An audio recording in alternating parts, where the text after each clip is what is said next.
When we walked into the library, I headed for the research desk. I wasn't sure where to start as far as looking into the actual history of the place, and I figured asking was the best option. "Hi," the woman greeted, smiling. "How can I help you two?" I took a deep breath, feeling goosebumps rise. "I'm looking into the history of the state asylum, but I don't know where to start." The smile left her face immediately. Now, she looked concerned. "How far back do you want to go?" she asked. "The beginning," I replied.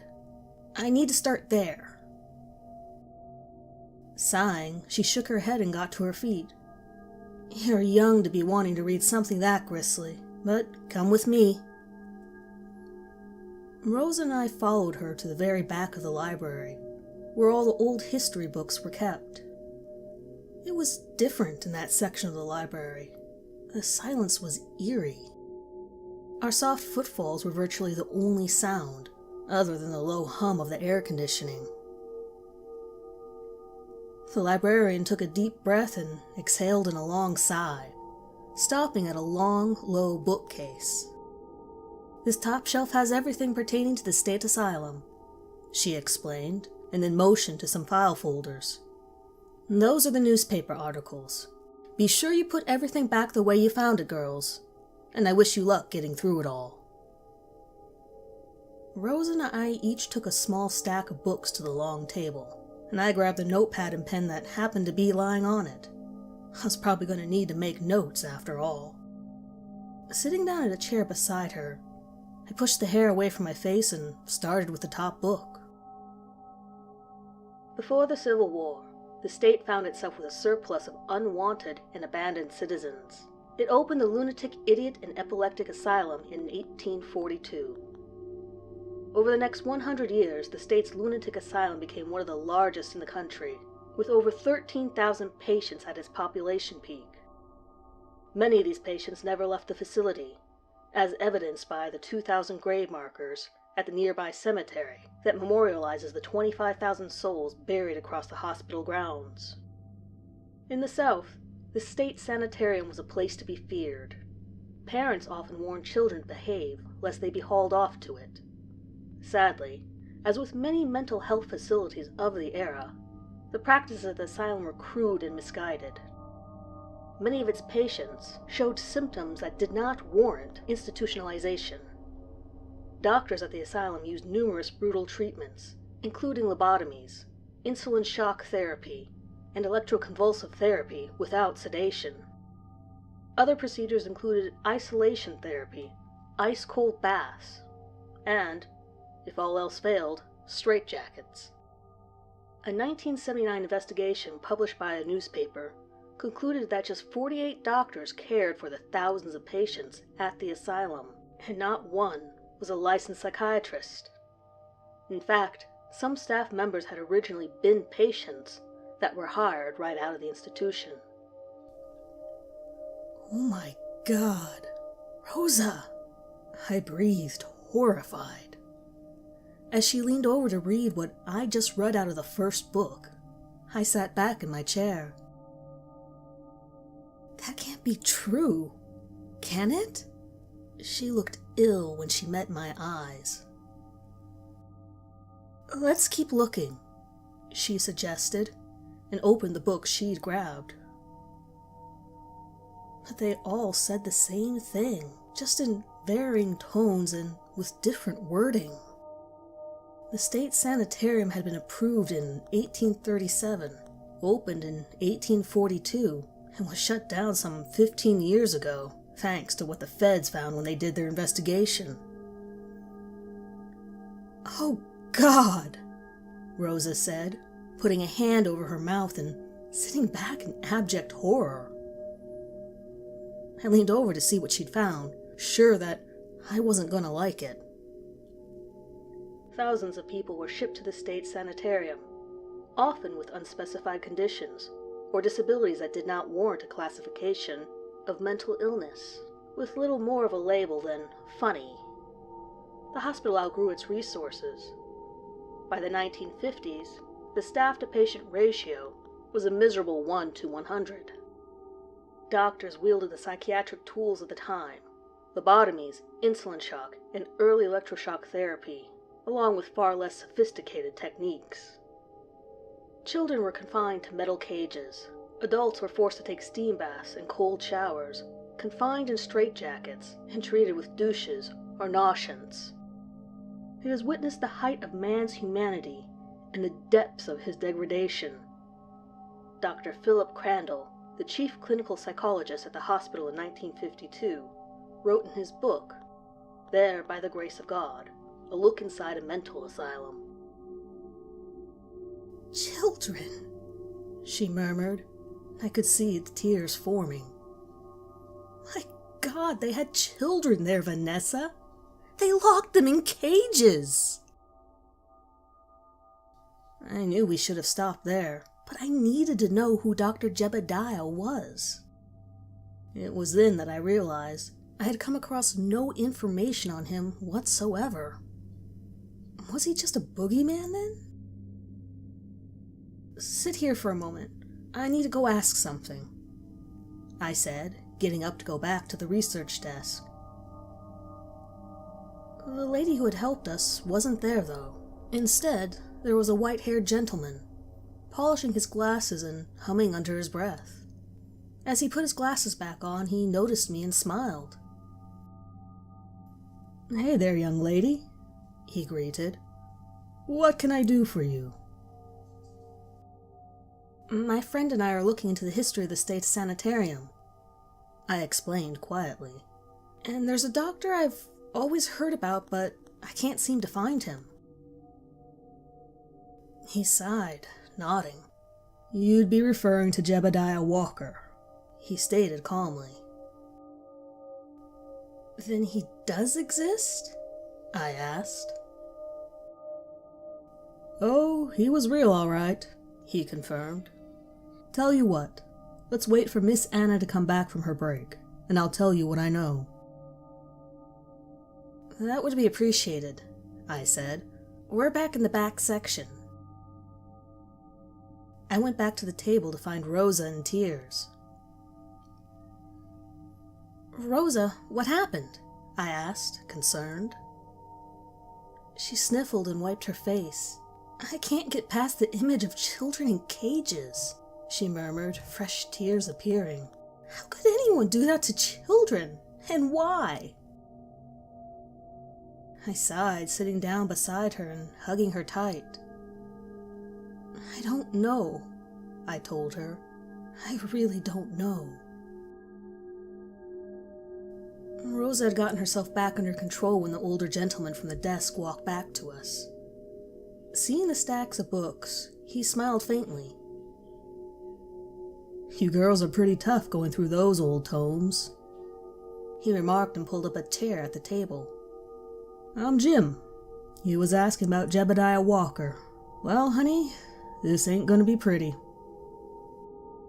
I swallowed, taking Rosa's hand without even looking. "I didn't figure it would be," I murmured. "I have to know, though." Jim sat back in his chair, his gaze going to the window behind us. "Jebediah started at the asylum around about 1885, if I recall correctly," he began, brow furrowing slightly. "I don't believe anyone rightly knew where he'd come from. But he had a whole bunch of letters behind his name, so they put him to work right away.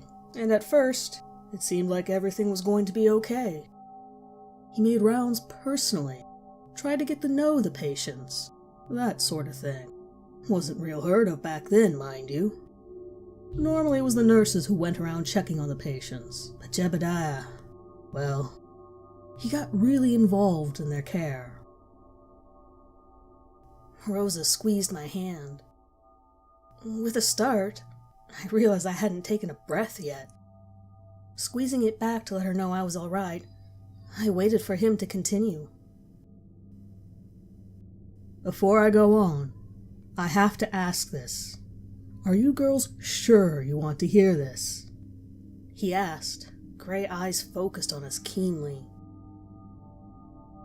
I looked at Rosa, who gave me a faint nod.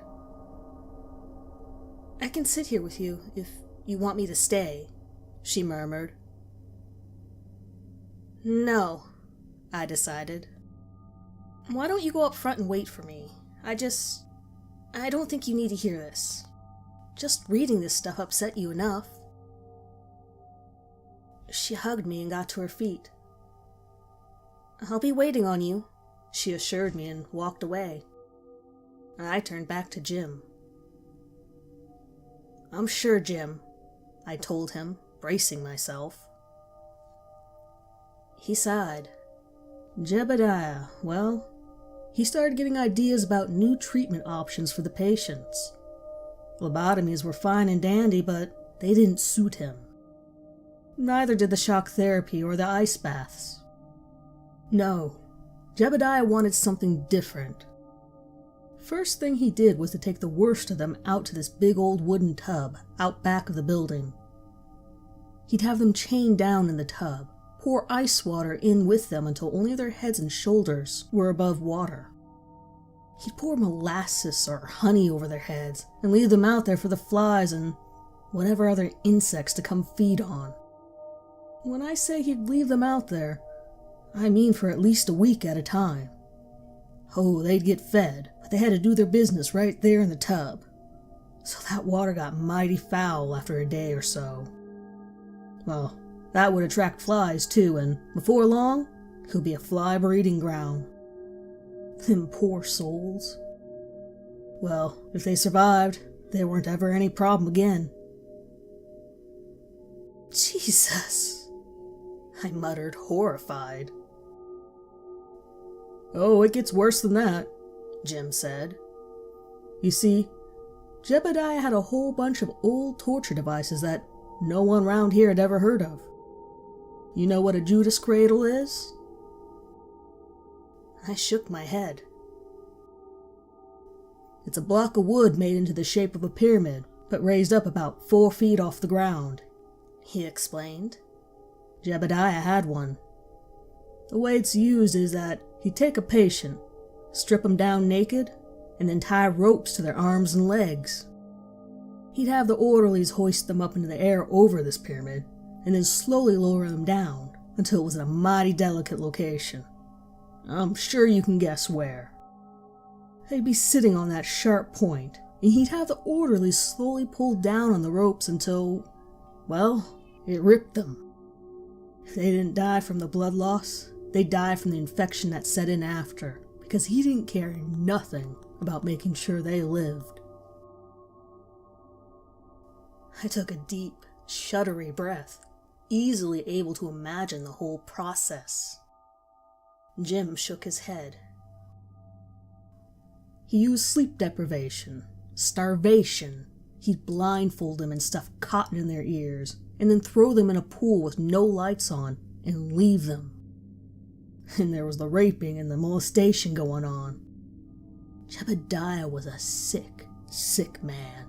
He'd perform their abortions when the woman came up pregnant, and he'd have his orderlies mutilate them. Genital mutilation was a favorite of his, and he even practiced it on the children that were there. Now, I was glad that I had sent Rosa to the front to wait for me. She never would have been able to handle hearing that. So, the children were subjected to the same tortures as the adults? I asked. Yes and no, Jim answered. Kids couldn't take as much as the grown-ups, but in ways their treatment options were worse. He'd purge them with scalding hot water, or ice water, or a mixture of milk and molasses. Caused awful cramping, I'm told. He locked them up in cages too, and they'd go without food, water, or a bathroom for weeks at a time. Why didn't they stop him? I pushed, unable to fathom why he'd been allowed to practice. Oh, honey. Back in them days, folks just didn't talk about such things. Jim said, smiling sadly. They all knew, sure, but they figured the patients deserved it, I reckon. Understand, mental illness wasn't as understood back then. I realize it still isn't now, but it was a lot worse back then. Jebediah had made a lot of friends with city officials. The old boy was charismatic from what I heard about him. Them officials was more than willing to look the other way, because those people at asylum weren't, and never would be part of normal society. You know what eugenics is? I nodded slowly. He started it there, didn't he? I asked. Jim nodded. Yep, Jebediah decided sterilizing the patients was a good decision. So, well, he got them all. He lined them up. Didn't even use anesthesia or pain medicine for them. Males were castrated, and the women were cut open and had their parts cut out of them, while they lay there screaming. It was a lot to take in, but it painted an extremely lurid picture of Dr. Jebediah in my head. Yes, I had hoped that the rumors were false. Jim's words utterly destroyed that hope, though. Jebediah Walker had been flesh and blood, and the things he put those poor patients through were beyond horrific. Taking a deep breath, I nodded at Jim. Thank you for telling me all of this, I expressed, getting to my feet. You mind my asking why you wanted to know? Jim asked me. My friends and I do some ghost hunting. It was brought up a couple of days ago, I answered honestly. Young lady, I probably don't need to tell you this, but if you value your own sanity, you'll not set foot on those grounds, he said, solemn. That old asylum has seen more than its share of evil in its time, and if you'll pardon the ramblings of an old man, I do believe that evil is still there. Nodding, I headed up to the front where Rosa was waiting for me. Vanessa, are you okay? She asked, worried at how pale I had gone.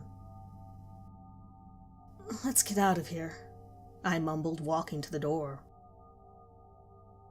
When we were in the car and were headed back into the country, I let out a breath and felt tears sting my eyes. Jesus, I swore, wiping at them. Hey, Rosa said, reaching over to touch my leg. You want me to pull over? No, I told her, looking out the window. They were all sent there to die, my mind echoed. These were fathers, mothers, aunts, uncles, sisters, brothers, even daughters and sons, and they were sent there to die. A muffled sob escaped me, and I felt the car slow down. Rosa pulled off to the side of the highway, looking at me in concern. What did he say to you? She asked. They sent them there to die, I choked out, shaking. My God, that could have been my uncle at one time. Your uncle? He has mental illness? Rosa asked. I nodded. I didn't want to tell anyone. I didn't want people looking at me funny, but after hearing that back there... My father didn't leave us, Vanessa, she said suddenly. He's in an institution out west. I forget what he has, but you aren't the only one with family that has mental illness. And you aren't the only one afraid because of it. I'm so sorry, I breathed, looking at her through tears. Not your fault, she said, stroking my hair. So, what do you say we go back to my house and maybe listen to some music and talk about those dumbass boys?